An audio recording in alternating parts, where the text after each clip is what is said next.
Hi guys, it's Levis from the A&O Show.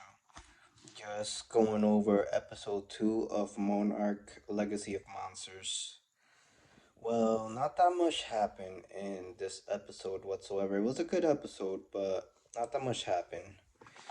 In a way, it's how Mira and Shaw met. So in the flashback, how they actually became a team in the past, which is the grandmother of the main character and one of the army friends of hers that's named Shaw.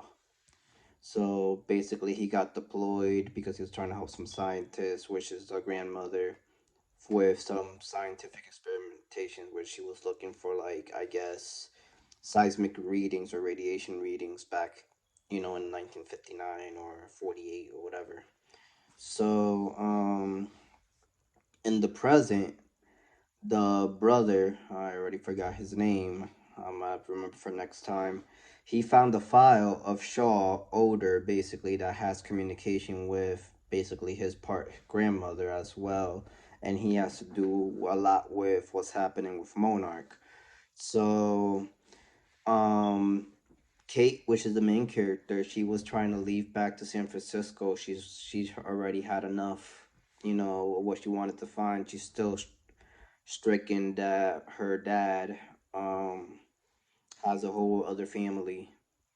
So she was trying to get to the airport. That's when Monarch found her and a guy named Tim who was looking for her.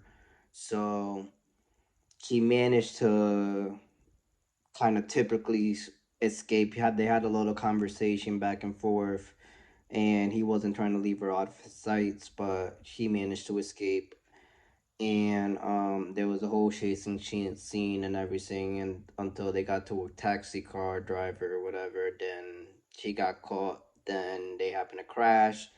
She escaped. So, in the past, they went back to the past because it does a lot of time jumping.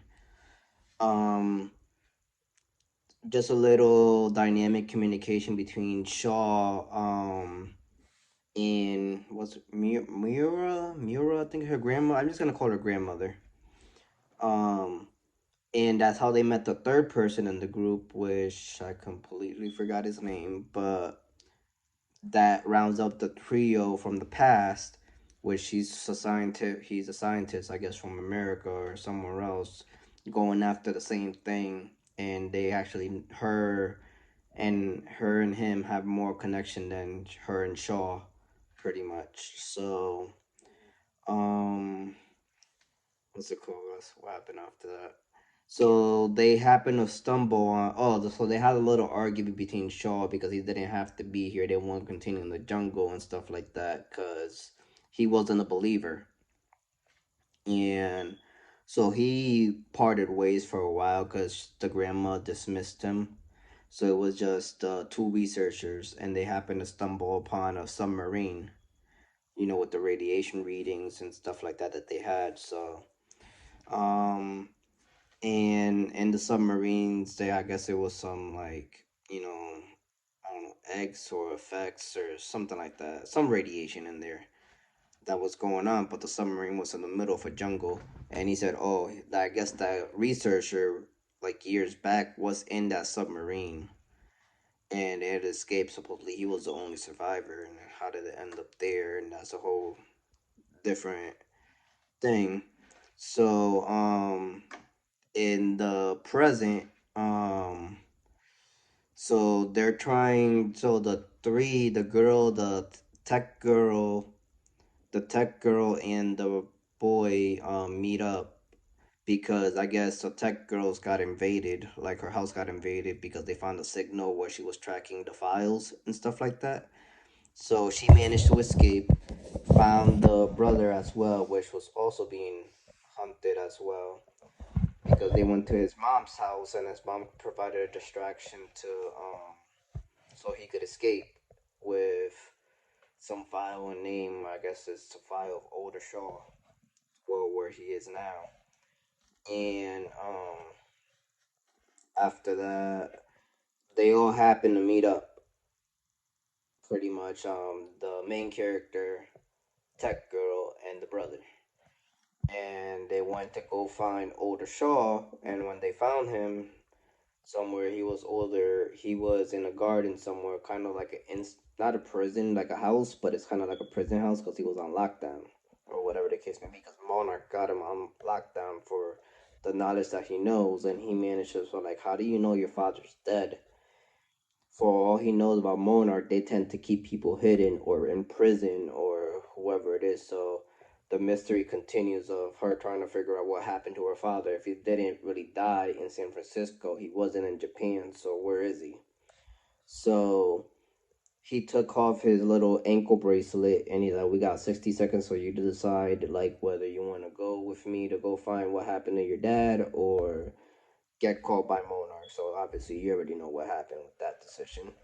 And then the episode ends that they go back to the past. Shaw, who was driving away from the jungle, sees like the sky and everything like changing, and she was like, "What the hell?"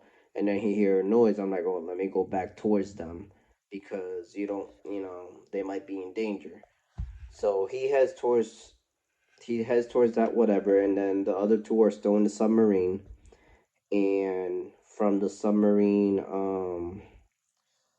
they hear like a huge like growl or sound or whatever the case may be, and um next thing you know, like the whole submarine start moving, and then like claws start popping up the metal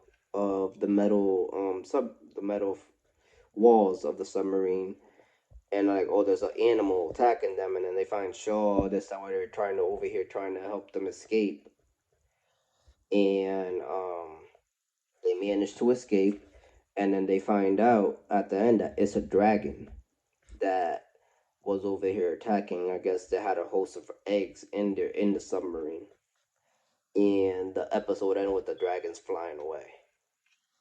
Overall, it was a great episode. Short, not that much complicated or everything like that. It was a basic episode, not as good as episode one, but pretty good still. Like it kept the story intrigued, with some side plots and whatever the case may be. And then we're gonna check episode three, which comes out this Wednesday. So I'll be reviewing that and giving that out for next Saturday. So stay tuned for that.